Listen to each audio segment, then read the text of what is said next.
Hey, today we're talking about how over the years I and we have been able to adapt to new platforms when we want to. We're not big, like, got to be on every platform people.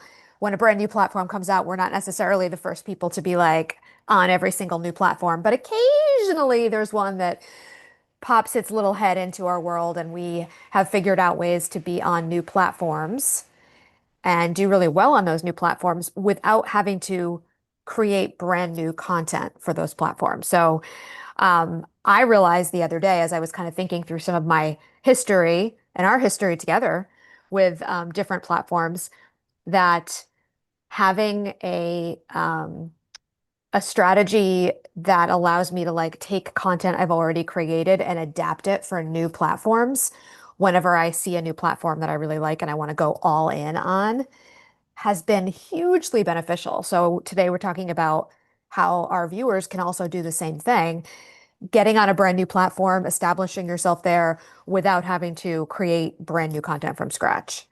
So that's what we're talking about. And for me, I took a little trip down memory lane when I was writing a blog post about this and remembered being like in so many Facebook groups so consistently, like circa 2018, and then being on Clubhouse super consistently in Yep. 2021. Anybody who's with us um, for these episodes who remembers our Clubhouse days remembers that.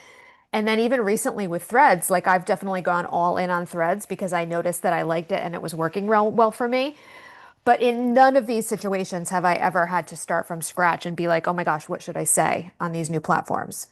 Yeah. And I think that's one of the reasons why I've been able to be successful on them. So we're talking about that today. It's I think exciting. it I think it's a good conversation to have, and I think it goes along with one of the previous conversations that we had recently as well. Mm-hmm. Um, so yeah, I think we can put the blog post in the description if you didn't already later. But Yeah. essentially that's the gist of it. So where do we want to start? Yeah. Um, I want to start by saying that I've noticed that a lot of people, when they get on a new platform. So, okay, there's kind of like two reactions people have to a new platform. When something new comes out on the market, right? Like when Threads was brand new, or when Blue Sky was new, or when Clubhouse first came out, right? In those heady days.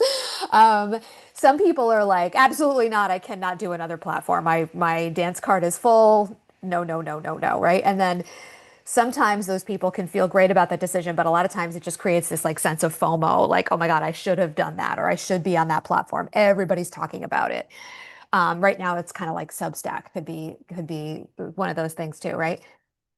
And then there are other people who adapt the platform and they jump on it and it consumes their entire life because not only are they spending a ton of time on it, but they're also, for some reason, thinking that they need to create a whole strategy from scratch, a whole content strategy from scratch. And you don't. Like if you've already built a body of work in another place, for example, your YouTube channel and your blog, for me, that's my blog. Um, if you have already, and usually it's going to be long form content. If you have a podcast, that's also another great example. Instead of feeling like, oh my God, I don't know what to say on all these new platforms, you can just simply do what I have done on every new platform that I've ever jumped on and become really consistent with and had a lot of success with, which is going to your long form content and mining it for what you are now going to talk about on this new platform, right? So anybody who's ever started like a whole new platform knows that that can feel really heavy. But one of the ways to make it lighter and less time consuming and actually work better too, that's the thing. It's not just about saving time, is to look to the content you've already created. And if you've done a good job with making sure that you've chosen good topics for that content and it's already high converting, why wouldn't it also be high converting when you grab that content and adjust it as needed to fit on this new platform? So I guess the best way I want to say this is like, I'm going to tell you what I wrote in the blog about this because I think it was like a good way to say it, which was like when a lot of people, let's see, I want to find it actually because like the way I wrote it, I like the way I wrote it. I'm actually looking at my blog right now. Basically, like when a lot of people see a new platform, they think, oh, I'm going to need new content. But I don't think that way. I think, oh, a new platform is just a new delivery method for my existing high converting core ideas that are already in my capsule blog. So thinking of it that way and taking that shift is really the thing. Specifically do a really good job of this, and I think you have for years. Um, I'm definitely like an Thank you. early adopter when it comes to tech, Yeah. but I'm not necessarily an early or a long-term commitment gal. I've found what works for me, and I typically stick with that. Yeah. And I gave Threads a break for my business for a while because I just got so busy serving clients that I wasn't able to create more social media content. And that's just Hmm. all social media. Yeah. That's Yeah. I not mean, just Threads. It's everything. you've never been a big social media person. You've always been very No. social media optional. You don't have to be on social media, Yeah. which is amazing. You've built a business that is social media optional. I Yeah. have two. I have And I two for sure. You have as well, but I really love your commitment to the cause and Yeah. like really going all in and trying it out and seeing the results and then speaking from that authority and those results that you get. And I know that you're teaching your students to do the same thing now, and they're also seeing those results. Yep. And I just think that is Jana proof. That's awesome. You I say love that. platform proof in your blog, but Yeah. it's also just like Jana proof because you Yeah. have now I've done it in obviously Oh, you're breaking up a little bit. house, I didn't catch the what you just platform I'm said. married into. Oh, um, what you just said broke up because I'm s- you were just like breaking up. So say all that again. Come again. um I'll say it again for you. Okay. What I was saying is what was I saying? I was saying that I did this with Clubhouse. I did go all in on Clubhouse. And then when we brought Clubhouse to YouTube, it was just like two worlds colliding. I didn't need to then do a new platform because I'd already That's done true this for you. platform. I'd Yeah. already built this one. Yeah. So it just worked out so well for me. But I do like one of my goals this year is to get back into using my social media schedulers. I do love using a scheduler to post on Hmm. Threads and LinkedIn and Yep. Facebook and Instagram and like all the places because it does make it so easy. And I love your method of going into your blog post and mining them. It's just such a great idea. Thank you. Thank you. Thank you. It's it's like, okay, how do I say this? So first of all, when you already have high converting content, why not use it on other platforms? Because if you've done a Yeah. good job, like I said, making it high converting, then it will also be high converting on other platforms. Sometimes you do have to adjust things a little bit to make it work for that platform for sure.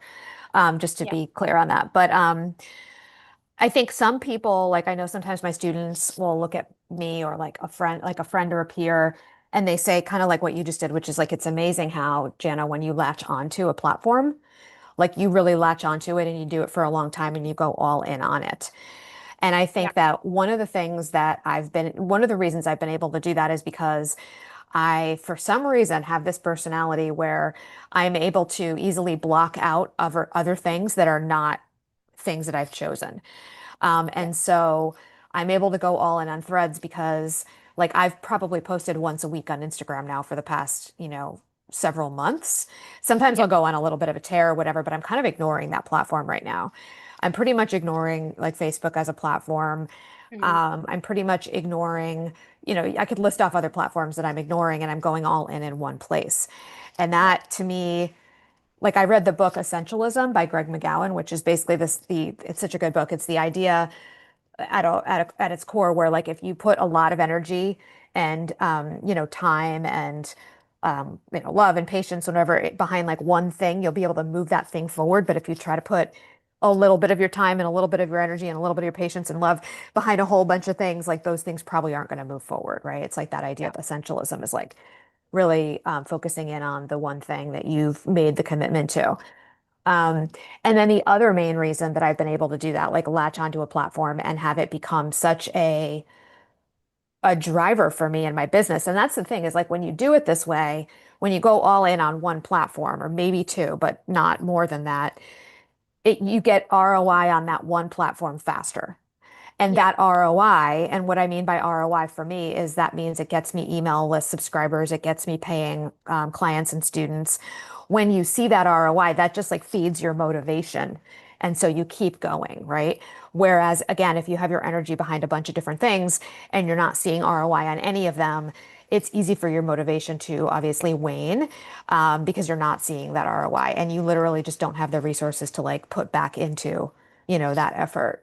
Um, so I think those have been the two keys is having the capsule content library, the capsule blog, which is what I teach people to create inside my program, high leverage content. And then having that personality where for some reason I'm able to just like block out and not have FOMO over platforms that I Yeah. have not chosen. Like if I've chosen it, I'm all in, but if I have not chosen it, you cannot tell me that I need to pay attention to it. I will not listen to you. I do not care. Like, no, I am not like doing that type of thing. Yeah. And yeah, I think that's how it's worked. So to be like a little bit tactical about it, like I said, around like 2018, around that time for a couple of years, I was in Facebook groups and I probably was a member of like probably close to 20 Facebook groups. And when I say a member Wow. of them, I don't just mean like I would go in occasionally. I went in every single day and I had an Asana board like that I had like all tricked out. I mean, it was like crazy. I had it open at all hours essentially, not literally because I'm not working at night, but like I had it open all the time. And I was always using that Asana board to organize which posts I had already put in which groups and which ones hadn't been in certain groups in a while. And I kept track of all of the rules of the groups and who the owners were and what the owners' motivations for the group were and things like that so that I didn't like overstep and get kicked out of the groups.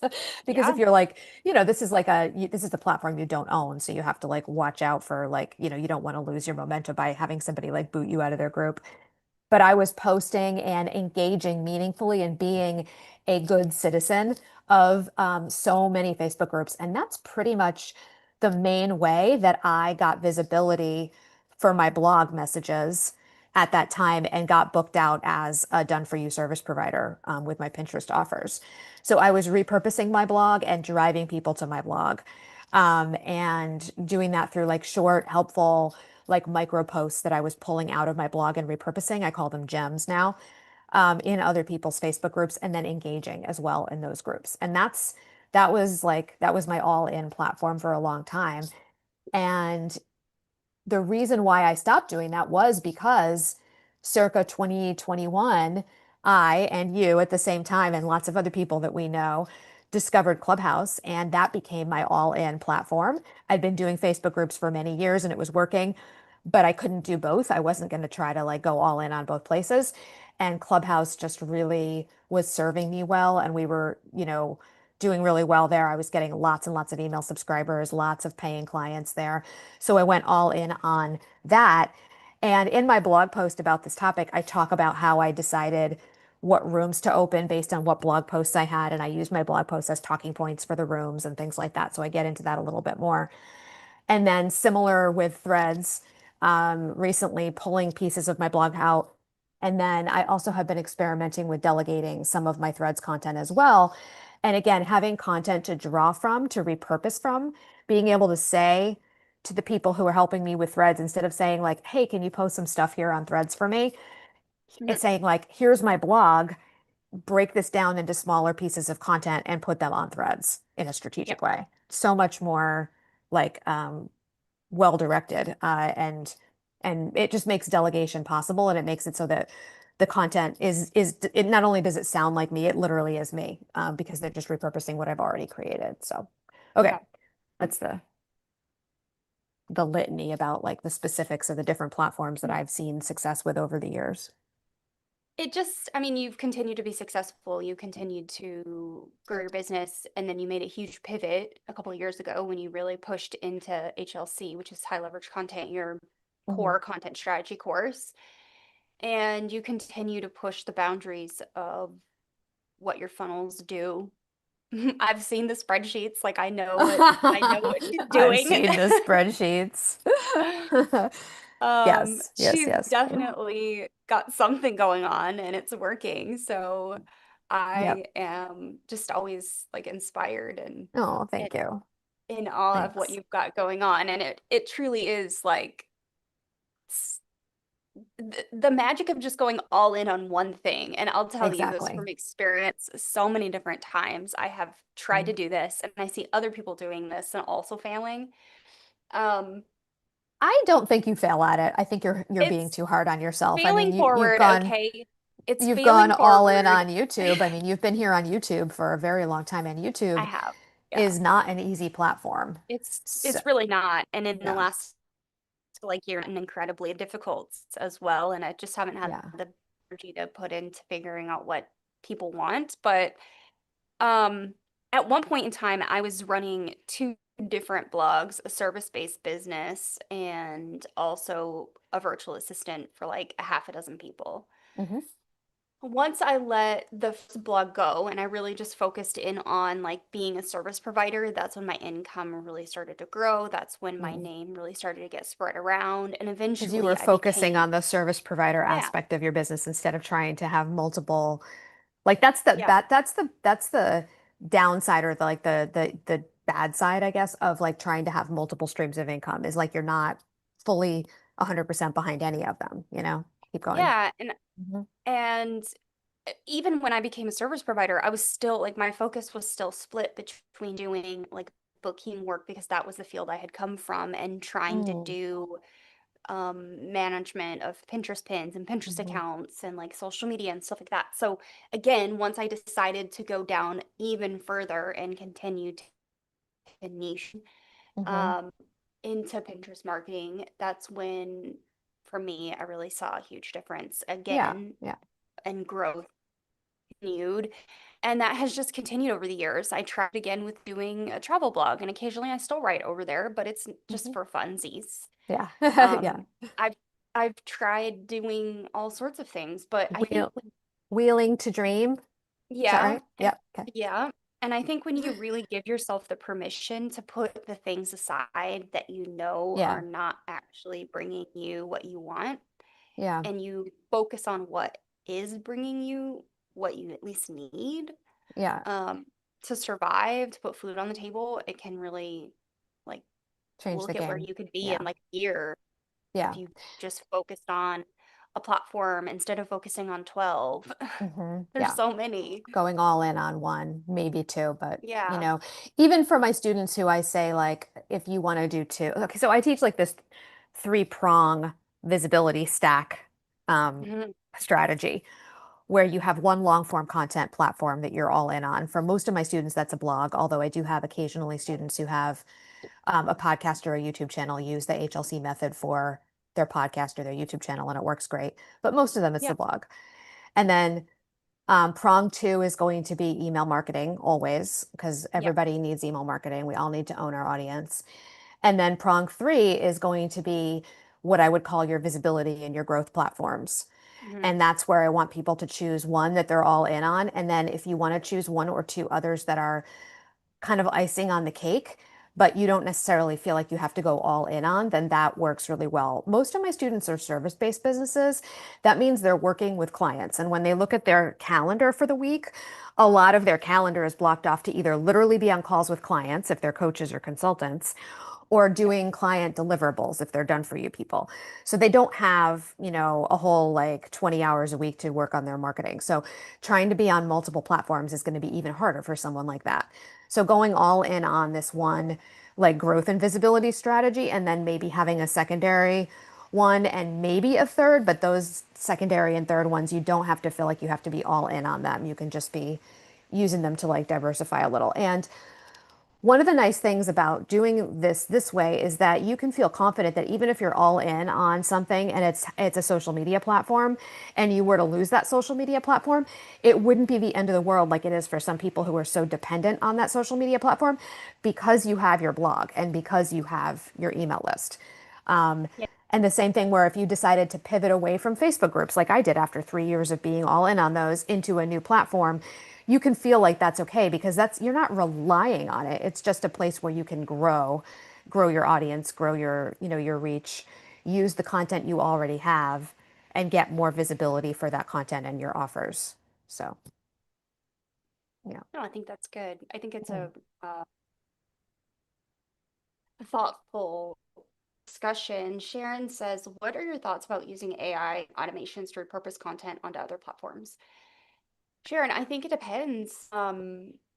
Obviously each platform is going to necessitate certain, you know, require I personally don't repurpose short form content to YouTube because I don't like the outcome and the results that I get from doing that. But like in a TikTok to an Instagram, I think is great. Now, other people might who have long form YouTube channels might find more success in doing TikTok to YouTube shorts, and that's fine. I have heard of a lot of people seeing success with that. So I think always check in with what the platform needs, what the audience is looking for there, and how you can do that in a thoughtful way, strategic way that's going to serve your business. Now, here's an example that I will give you.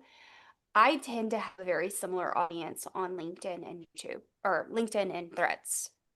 The same are engaging on Threads, also see those same people on LinkedIn. So oftentimes I'll post the same content in both places. I will just duplicate the post and I'll tweak it slightly for LinkedIn because I know LinkedIn that these posts appear differently. So instead of doing a thread reply with the YouTube video and then the first post, it'll be the post, the first comment will have the video or the blog post or whatever I'm promoting there. So definitely look at each individual platform. The same with like Instagram Reels to Pinterest.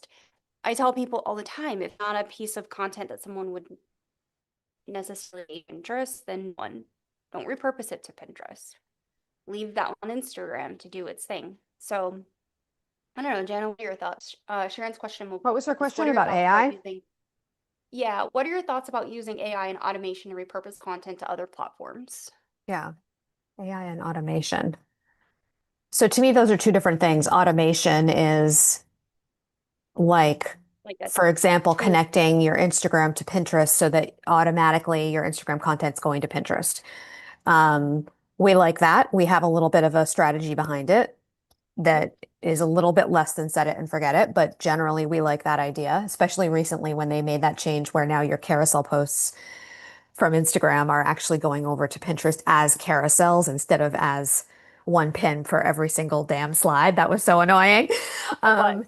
Um, so, I think that kind of automation can be good, but again, it's like looking at each individual automation and saying, like, does this make sense? Like what you were saying. And then as far as using AI to repurpose, um, I'm not sure if you mean like for the copy or if you mean using AI automations like the one um, that Heather, what was the one that you used to use to repurpose to YouTube? Repurpose IO. Or it's Repurpose IO. But Mhm. sorry, inside of high leverage content, my program in the repurposing chapters, which is like the third phase of HLC, I do have a repurposing GPT that we use. And I like it a lot because I've trained it and I've um, programmed it so that it gives me outputs that I like. And Yeah. a lot of my students really like it. And then some of them try to use it and they don't like it. So it really kind of depends, I think, on like your standards for not like whether you have high standards or low standards, because I'm not saying that AI content's always going to be good if you have low standards. But it's like it depends on whether or not you um, are someone that likes to have the words be exactly what you want, or if you like the idea of saying things in a different way that's a little bit different than the way you said it last time and a little bit creative. So it's just going to be different. I think some of my students, like I said, love that GPT and they use it all the time. And other ones say they've just never really been able to get it to work and they'd prefer to just do the manual way, which is in my program, going into your blog, grabbing a gem, so copying something, bringing it over to the repurposing worksheet, um, adjusting it a little bit for another platform, and then putting it on that other platform and doing that more manually so that the words that you're using stay mostly the same instead of like the GPT is going to like kind of change the words and say what you were saying, but in a different like creative way. Um, Yep. so I like it. I mean, I use the repurposing GPT myself to create content. I end up zhuzhing it a good deal before it goes on any other platform, but I like using it because it sort of breaks me out of my like bubble in terms of how I'm thinking about how I can get the information across in words. So I like it. Yeah. I like using AI for repurposing in that way. I have also created, it says my internet connection is unstable again, by the way, so if I crash, let me know. Um, I also have an AI bot that I use to, and I've trained it to do repurposing work for me. Hmm. So Yeah, I've created the framework within its documentation of like how it operates, and I can just right. now I can just give it the content and tell you to do this in whatever Hmm. way, and I really enjoy that. So Hmm. Sharon, I would say if you have the option to incorporate some of those things and it helps you and it doesn't stop up your workflow or whatever, like go for Yeah, it. But yeah. also if it feels clunky or if it feels like you're just not getting what you want, then like look at your workflow. What is working, what's not working, and don't be afraid to like change things up. Hmm. Yeah, that's good Whether advice. it's the platform you're using for scheduling or the AI tool that you're using or Hmm. the time of day that you're doing it. Years ago, I created a day that I film and do all my own content marketing, and that's Tuesdays. And it physically pains me now. Like yesterday, I wasn't able to create content because my neighbor upstairs was hammering, like jackhammering upstairs. I all day, like literally right above my head. Mm. If this call were yesterday, I would not be able to be in here because it was so loud. Um, I can't create that content until tomorrow, and I'm like already stressed that it's going to be a short turnaround time for my editor to get it done. But I know she's told me that she does this on Friday, like she does all of her editing on Fridays and Mondays, so we have time, but Your little still, wiggle room. Yeah. But you're out of your I don't your like, habit. yeah, I hate it. So, Hmm. um, okay. Are there any other Anything else? questions in the Yeah, one question actually just popped in right when you said that. How hmm far do you see AI pin trend surviving on Pinterest? I don't trend? think it's going away anytime soon. You mean like AI generated I, images? Is that what that question's about? I I don't think it's going to go away anytime soon because people have found a way to create content in a short amount of time with low effort, but it also leads to low quality content. So I'm hoping over time the audience selects and those pins start becoming less and less engaged with. Prevalent. Yeah. But it's also so difficult to see the difference between AI generated content and human generated content. Like the difference in them is so difficult. Um, I was also, this is kind of also just watching something on SciShow this morning, and Hank Green was saying that people who are able to identify deepfakes then go on to not be able to identify real content. It's like becoming an issue with like identification in our brains of like what we perceive as fake and real. So I really don't think it's going away anytime soon. How I solved it Mm. is the creator name. We're just gonna have to work around it. Mm. Hmm. Pinterest and AI. Crazy times. I love AI for a lot of things, but I hate AI for image and video generation. I don't like it. Yeah. There's So it's the bad with the good for sure. for sure. All right. So is that all for our discussion today? I think I so. like to Yeah. talk I'm about gonna it. drop the blog post that I wrote about how I go all in on new platforms without new content into the description of this video after the video. So if anybody wants to read that, Okay, that'll be there. And great. yeah, I would encourage anyone who's listening who knows that sometimes they're drawn to a new platform. Next time something comes up and you're like, you know what? Like, I'm going to spend a few months going all in on this platform and seeing if it's going to work for me and maybe even stay longer. Because most of the time, when you and I have done this kind of thing, we go all in and then find it's working and then we stay longer. Yeah. To remember to shift your thinking from like new platform equals new content into new platform equals new venue to get distribution for your existing content. Think about it that way. And Yeah. it's kind of like an 80-20 rule or a 90-10 for me, and it should be that way for you too. Like 80 to 90% of my content is going to be repurposed in some way from my blogs, whether that means Yep. literally just copied and pasted or sharing a blog or reimagined from the blog, same concept, new way to say it. And then the other 10 to 20% of my content anywhere is just kind of like, whatever I'm thinking about in the moment, because there's room for that too. Yeah. No, there definitely is in the moment. I'm more in the moment when it comes to social media than I am like pre-planned, Yeah, yeah. thoughtful. If you go to my Well, Instagram profile right now, you'll see a post that I was playing around with just for the simple sake of testing a feature on right. Pinterest. Right. Sometimes it's like you just want to, yeah, and people respond well to that kind of authenticity too. So mixing it up a little bit in that way, but making sure that it's not the other way around. It should be, Yep. 80% repurposed from content that you were intentional about creating based on what your audience needs to feel ready to buy. That's how I think about it. And then the other 20% should, can be like whatever you want, new ideas, experimenting, stuff about your personal life, whatever. For me, I'd say that's closer to 10% than 20%, but 80/20 is the Pareto principle. Everybody thinks of that. So for me, it's probably 90/10, but if it's 80/20 for you, that's okay. It just shouldn't be the other way around. It shouldn't be, 90% or 80%, whatever.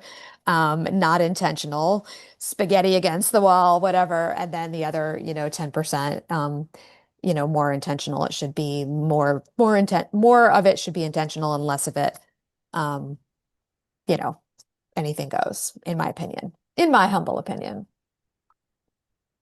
Fantastic. Okay, well, we'll get some more stuff scheduled for our upcoming lives. We had a little hiccup last week, but we're here this week.